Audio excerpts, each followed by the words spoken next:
বহুত ডাঙৰ অপৰাধ আৰু তেওঁ অকল পাকিস্তানে যোৱা নাই, পাকিস্তানৰ সেনা বাহিনীৰ ব্যক্তি এজনকো লগ কৰিছিল। এইটো আপোনালোকে একশ্যন কেনেধৰণৰ বহুত ডাঙৰ একশ্যন। ভূপেন বৰাই এইটো আপোনাৰ ছেপ্টেম্বৰলৈকে কিয় ৱেইট কৰিছে? কাৰণ মোক কাগজবিলাকতো আহিব লাগিব না, পাকিস্তানৰ পৰা আহিব লাগিব, পাকিস্তানৰ পৰা আহিব লাগিব, ইংলেণ্ডৰ পৰা আহিব লাগিব। মই যদি আপোনাক এনেই কওঁ আপুনি মোৰ কথা মানিব জানো? ভূপেন বৰাই কালি যদি মই এনেই কৈ দিওঁ যে তেওঁ পাকিস্তান গৈছিলে অমুক তাৰিখে, আপোনালোকে মানিব জানো? আপোনালোকেতো প্ৰমাণ খুজিব।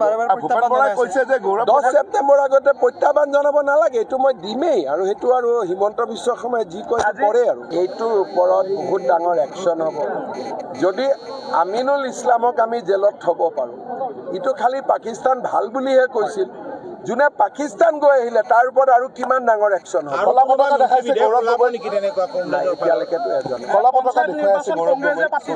মই কলা পতাকা তলা পতাকাৰ কথা নকওঁ, একশ্যনটো মই নিজেই ল'ম। 10 ছেপ্টেম্বৰ মই ডেট দিছোঁ না, প্ৰথমটো কাৰণ তেওঁক ভাল পাওঁ, অসমত পেপাৰ টেপাৰ আছেতো, গতিকে অলপমান প্ৰমাণখিনি ষ্ট্ৰং দিব লাগিব। বহুত ডাঙৰ অপৰাধ আৰু তেওঁ অকল পাকিস্তানে যোৱা নাই, পাকিস্তানৰ সেনা বাহিনীৰ ব্যক্তি এজনকো লগ কৰিছিল। এইটো আপোনালোকে একশ্যন কেনেধৰণৰ? বহুত ডাঙৰ একশ্যন। ভূপেন বৰাই এইটো আপোনাৰ ছেপ্টেম্বৰলৈকে কিয় ৱেইট কৰিছে? কাৰণ মোক কাগজবিলাকতো আহিব লাগিব না, পাকিস্তানৰ পৰা আহিব লাগিব, পাকিস্তানৰ পৰা আহিব লাগিব, ইংলেণ্ডৰ পৰা আহিব লাগিব। মই যদি আপোনাক এনেই কওঁ আপুনি মোৰ কথা মানিব জানো? ভূপেন বৰাই কালি যদি মই এনেই কৈ দিওঁ যে তেওঁ পাকিস্তান গৈছিলে অমুক তাৰিখে, আপোনালোকে মানিব জানো? আপোনালোকেতো প্ৰমাণ খুজিব। ভূপেন বৰাই কৈছে যে 10 ছেপ্টেম্বৰ আগতে প্ৰত্যাহ্বান জনাব নালাগে, এইটো মই দিমেই। আৰু সেইটো আৰু হিমন্ত বিশ্ব শৰ্মাই যি কয় কৰে আৰু এইটোৰ ওপৰত বহুত ডাঙৰ একশ্যন হ'ব।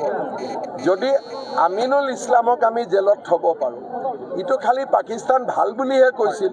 যোনে পাকিস্তান গৈ আহিলে তাৰ ওপৰত আৰু কিমান ডাঙৰ একশ্যন হ'ব? এতিয়ালৈকেতো এজন মই কলা পতাকা তলা পতাকাৰ কথা নকওঁ, একশ্যনটো মই নিজেই ল'ম। 10 ছেপ্টেম্বৰ মই ডেট দিছোঁ না, প্ৰথমটো কাৰণ তেওঁক ভাল পাওঁ, অসমত পেপাৰ টেপাৰ আছেতো, গতিকে অলপমান প্ৰমাণখিনি ষ্ট্ৰং দিব লাগিব। বহুত ডাঙৰ অপৰাধ আৰু তেওঁ অকল পাকিস্তানে যোৱা নাই, পাকিস্তানৰ সেনা বাহিনীৰ ব্যক্তি এজনকো লগ কৰিছিল।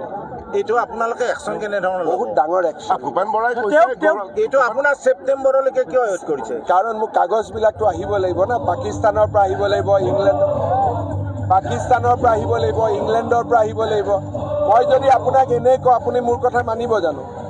ভূপেন বৰাই কালি যদি মই এনেই কৈ দিওঁ যে তেওঁ পাকিস্তান গৈছিলে অমুক তাৰিখে, আপোনালোকে মানিব জানো? আপোনালোকেতো প্ৰমাণ খুজিব। ভূপেন বৰাই কৈছে যে 10 ছেপ্টেম্বৰ আগতে প্ৰত্যাহ্বান জনাব নালাগে, এইটো মই দিমেই। আৰু সেইটো আৰু হিমন্ত বিশ্ব শৰ্মাই যি কয় কৰে আৰু এইটোৰ ওপৰত বহুত ডাঙৰ একশ্যন হ'ব। যদি আমিনুল ইছলামক আমি জেলত থ'ব পাৰোঁ, এইটো খালি পাকিস্তান ভাল বুলিহে কৈছিল। যোনে পাকিস্তান গৈ আহিলে তাৰ ওপৰত আৰু কিমান ডাঙৰ একশ্যন হ'ব? এতিয়ালৈকেতো এজন